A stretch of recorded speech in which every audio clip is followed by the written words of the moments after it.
Kamakailan lamang na pag-utos ni Pangulong Bongbong Marcos Jr. na taasan yung base pay ng mga military at uniform personnel bilang isang dating Defense Secretary. Ano naman po ang masasabi po ninyo sa timing nitong pagtataas po ng base pay ng mga military at uniform personnel, Sir Norberto, sa gitna nga po nitong mga panawagan o mga protesta laban sa korupsyon sa ating bansa?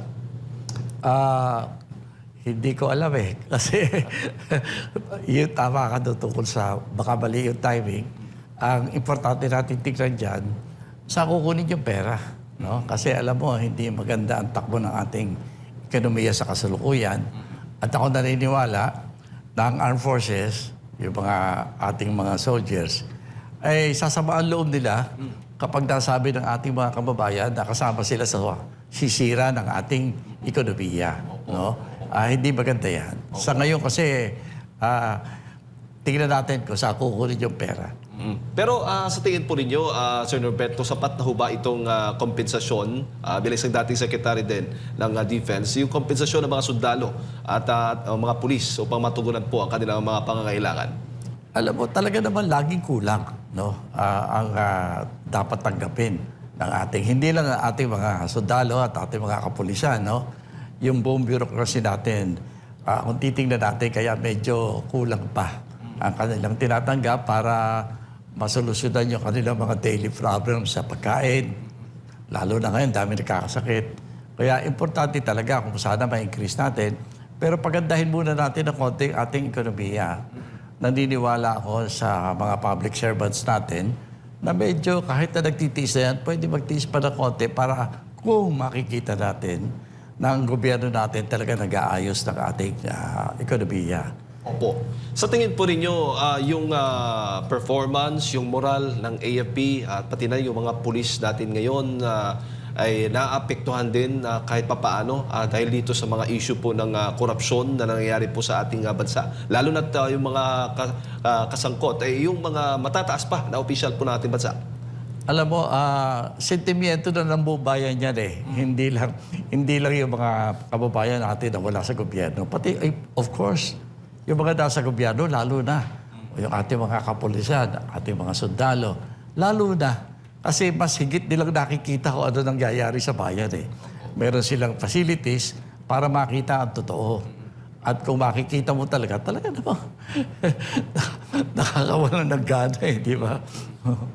Opo. Pero nung kayo pa naging Defense Secretary, Ginoong Norberto, meron ba talagang pagkakataon, at least man lang, yung ating mga uniform personnel na makapagpalabas ng kanilang mga saloobin? Kung meron man, lalo na't nakikita po nila ngayon, ang ating mga kababayan ay walang tigil po yung mga kilos protestong ginagawa para lang po talaga mapanagot yung mga may sala sa issue po ng korupsyon. Hindi natitigil ang usap-usapan nila sa sarili nila. No? I mean, yung within their circle, nag-uusap-usap yan. No? Tinitingnan nila kung ano talaga ang nangyayari. At kung minsan, dahil sa utos ng mga nakakataas, pinipigilan ba na ipalabas yung mga damdamin nila? Well, bahagi ng kanilang disiplina yan.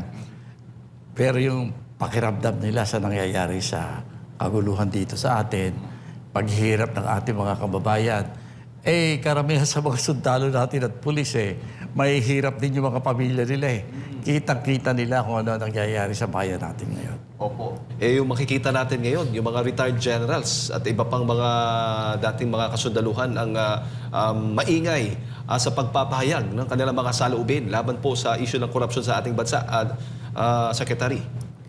Oo nga Kaya nagkakaroon ngayon sila ng pagtatalo. Kaya ako naman, nakikiusap sana ako doon sa mga retired.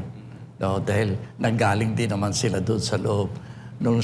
Ako din, nandiyan nung kapanahonan ko. Pero bigyan natin ng pagkakataon ang mga nasa serbisyo na pagkakataon na talaga gawa ng kanilang sariling desisyon. Total, sabi ko nga kanina, nakikita naman nila kung ano talaga nangyayari. Meron silang pagkakataon, meron silang mga facilities, meron silang mga programa na talagang makikita nila kung ano ang nangyayari.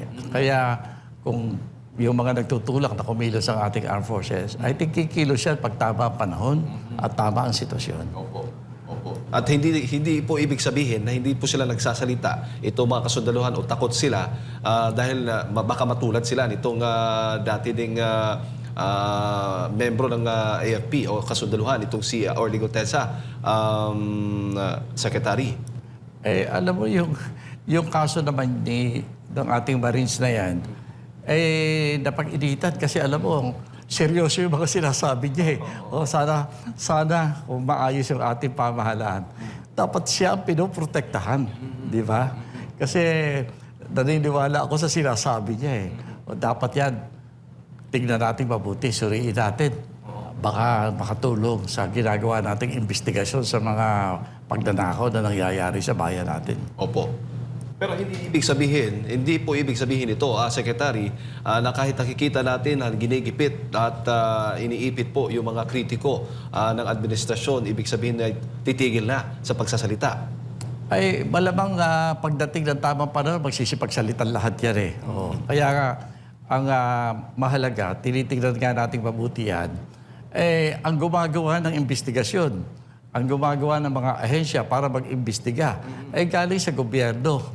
Yung mga nanggagaling sa gobyerno na nagkakaroon ng authority over this institutions na ginagawa ngayon, sila yung itinuturo na utak ng pagnanakaw eh. Paano yan?